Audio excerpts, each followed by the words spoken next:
अस्सलाम वालेकुम नाज़रीन जी जुंगार न्यूज़ सां गॾु मां आहियां माशूक अली भुट्टो।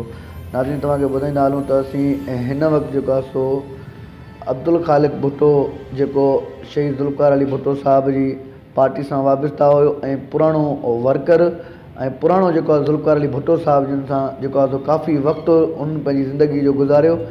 अॼु असां उन्हनि जे फ़र्ज़ंद अब्दुल वारिस भुट्टो साहिब जेके एडवोकेट आहिनि हाई कोर्ट जा ऐं यूनियन कमेटी 9 जा जेको आहे सो प्रेसिडेंट पिणु आहिनि, असां उन्हनि जा जेको आहे तरक़ियाती कमनि जे हवाले सां उन्हनि सां पिणु ॻाल्हि ॿोल कंदासीं।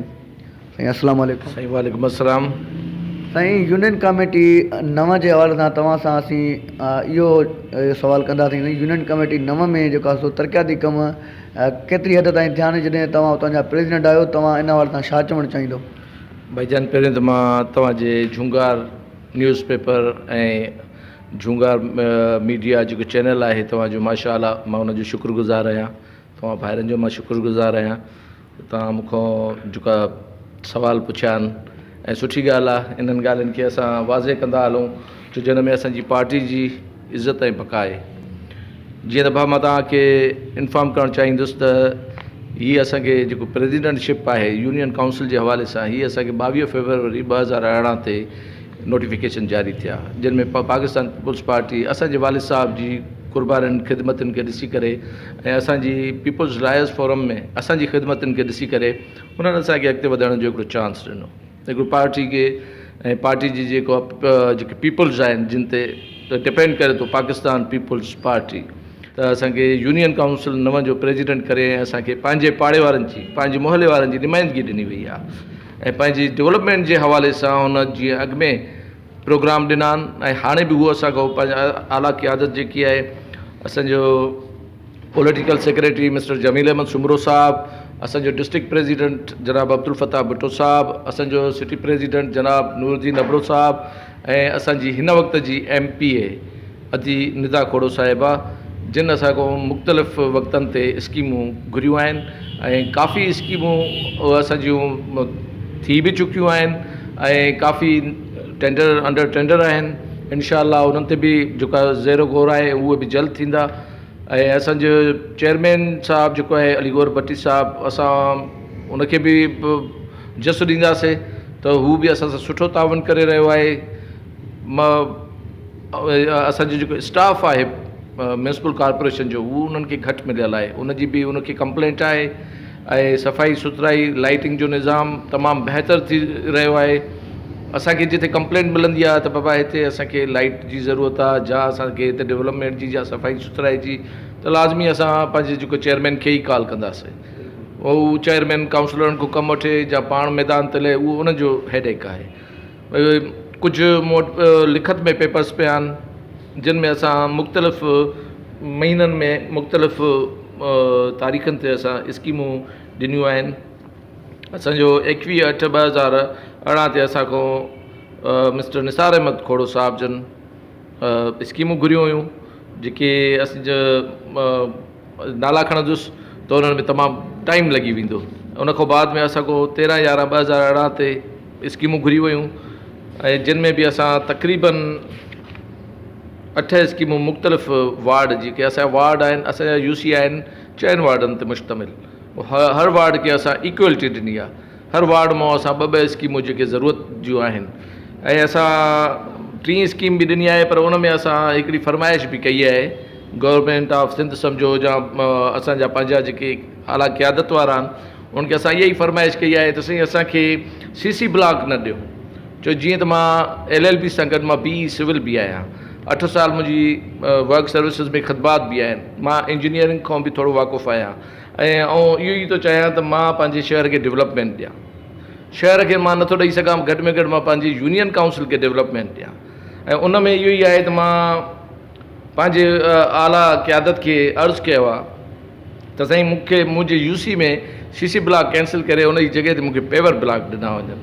पेवर ब्लॉक में असांखे इहा फैसिलिटी आहे, जेकॾहिं सुभाणे को पाणी वग़ैरह जे करे या घणी लतड़ जे करे जेकॾहिं फर्श हेठि बि थी थो वञे, काथे खॾो बि पइजी थो वञे, 4 सिरूं कढी करे असां ॿाहिरों को जेको आहे हिकिड़ो गाॾो जेको वारी जो रेती जो घुराए उनखे सेचुरेट करे ऐं मथां असां उनखे लेवल ॾेई सघूं था। साईं तव्हां खां हिते ॿियो सुवाल इहो कंदासीं, कल्ह तव्हां जे सेशन कोर्ट बार या हाई कोर्ट बार जे तरफ़ां तमामु ई वकीलनि जेको आहे सो हिकिड़ी जेको आहे सो पुरअमन ऐं पाक आर्मी खे ख़राज तहसीन पेश करण जे लाइ जेको आहे सो रैली कढी वई। इन रैली जे हवाले सां तव्हां छा चवणु चाहींदो, या जेके 2 एरोप्लेन जेके पाकिस्तान आर्मी जेके जवाननि जेके लैंड कराया इंडिया जे, इन अमल खे तव्हां कीअं था ॾिसो?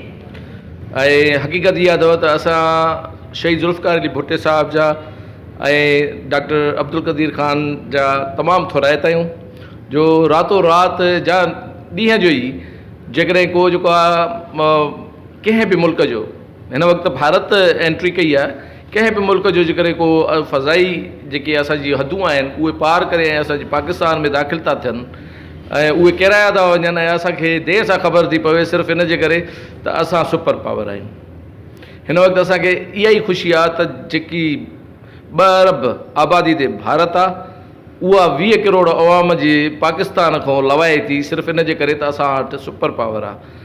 ऐं असांखे पंहिंजे पाकिस्तान जे दिफ़ा जे लाइ जॾहिं असांखे पंहिंजे आला क़यादत हुकुम कयो त बाबा निकिरी अचो, गॾिजूं, पाण में असां पाक आर्मी खे सल्यूट पेश कयूं ऐं असां उन्हनि खे इहो यकीन ॾियारायूं त असां पर्सनली असां ज़ाती तौरु पाकिस्तान पीपल्स पार्टी जा जेके बि कारकुन आहिनि, नुमाइंदा आहिनि, जेके बि आला क़यादत आहिनि, असां सभु तव्हां सां सहकार करण लाइ तयारु आहियूं। हर क़दम ते असां क़दम मिलाए करे ऐं असां पंहिंजे पाकिस्तान जो दिफ़ा कंदासीं। असांजी कल्ह जी रैली जो मक़सदु इहो हुयो त असां पंहिंजे जवाननि खे सल्यूट पेश कयूं ऐं उन्हनि खे असां जेको आहे इहा आदत ॾियूं, पकी आदत त असां तव्हां सां गॾु आहियूं। जॾहिं बि उन्हनि खे ज़रूरत पवंदी पाकिस्तान पीपल्स पार्टी जो हर कारकुन, हर वोटर, हर सपोर्टर उहो उन्हनि सां क़दम में क़दम मिलाए करे हलंदो। मूंखे पर्सनली बि मूंखे हुकुम कंदा त बाबा हल बॉर्डर ते असां तयारु आहियूं। साईं जेके तव्हांखे झुंगार न्यूज़ ते असांजा नाज़रीन तव्हांखे ॾिसी रहिया आहिनि, तव्हां उन्हनि खे कहिड़ो मैसेज ॾियणु चाहींदो? हिन वक़्तु असां इहो ई चवंदासीं त पाकिस्तान पीपल्स पार्टी उहो शहीदनि जी पार्टी आहे ऐं अवाम जे दिलनि में ज़िंदा आहे ऐं उनखे फेल करण जी केतिरी बि कोशिशि करनि उहो फेल नथी थी सघे। उहा अमानत आहे, उहा शहीदनि जी अमानत आहे ऐं असां पंहिंजे व्यूअर्स खे इहो ई अर्ज़ु कंदासीं उहे अचनि असां सां गॾु, असां उन्हनि जी ख़िदमत जे लाइ तयारु आहियूं। हू पाण खे प्रेसिडेंट सम्झनि, असां जेको आहे उन्हनि जा नुमाइंदा आहियूं ऐं असां उन्हनि जा पोइ लॻा आहियूं। असां उन्हनि सां गॾु हलण जे लाइ हर जॻह ते तयारु आहियूं। असांखे हुकुम करनि, असां उन्हनि जी ख़िदमत करण लाइ तयारु आहियूं। अदरवाइज़ तव्हां जेको हाणे क्वेश्चन क्रिएट कयो, जेको इरेज़ कयो, असां तव्हांखे एक्सप्लेन कयूं। जीअं त नाज़रीन तव्हां एडवोकेट हाईकोर्ट अब्दुल वारिस भुट्टो जेके UC 9 जा प्रेसिडेंट पिणु हुनजो तव्हां ॻाल्हि ॿुधो, इहो पिणु चवणु आहे त पाकिस्तान पीपल्स पार्टी ग़रीब ऐं मज़लूमनि जी पार्टी आहे ऐं ग़रीबनि जो जेको आहे हमदर्द आहे। ऐं जेतिरे ताईं ब्लॉकनि जी ॻाल्हि कई असांजो इहो पिणु चवणु आहे त पेवर ब्लॉक पूरे शहर में असां हणाईंदासीं ऐं पाकिस्तान पीपल्स पार्टी जी आला क़यादत जेको असां सां गॾु आहे। हिननि जो इहो पिणु चवणु आहे त असां पाक आर्मी सां गॾु आहियूं ऐं इनशा ताला पाक आर्मी असांखे जॾहिं बि कॉल कॾी इनशा ताला असां बॉर्डर ते हुन सां गॾु ऐं ॼमी करे जेको आहे मुक़ाबिलो कंदासीं। कैमरामैन अली मशहूर सां गॾु माशूक अली भुट्टो खे इजाज़त। अल्लाह निगहबान।